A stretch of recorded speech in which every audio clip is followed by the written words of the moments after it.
Majina naitwa Raisa Hassan. Nilivyoelezewa ni mkurugenzi wa taasisi ya Tanzania Community Ethics Relief Foundation. Hii ni taasisi ambayo itaenda kuhuisha ama kunyanyua maadili yetu, mmomonyoko wa maadili yetu baadaye. Sasa hivi bado ni wageni.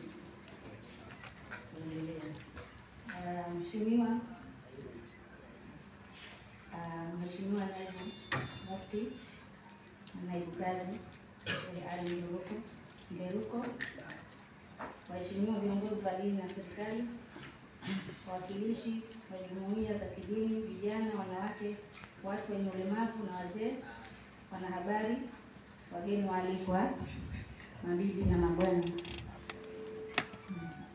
Jamhuri ya Muungano wa Tanzania. Amani yetu.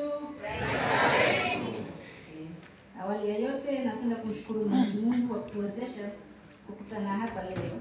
Aidha, nashukuru waandaaji wa kongamano hili kwa heshima hii kubwa ya kunialika kuzungumza katika kongamano hili muhimu lililoandaliwa chini ya kauli mbiu usemayo amani yetu. Pili, nashukuru kwa mada husika kama ilivyoitokeza katika kauli mbiu tajwa inayokumbusha maneno ya baba wa taifa Mwalimu Julius Kambarage Nyerere, na nukuu, alisema amani haiji kwa bahati nasibu, inajengwa, inalindwa na kila mmoja wetu. Ndugu wa Tanzania wenzangu, leo tunaungana hapa sio kwa sababu Tanzania imekosa amani, bali kwa sababu tunatambua thamani yake. Tunataka tuidumishe na kuilinda kwa nguvu zetu zote.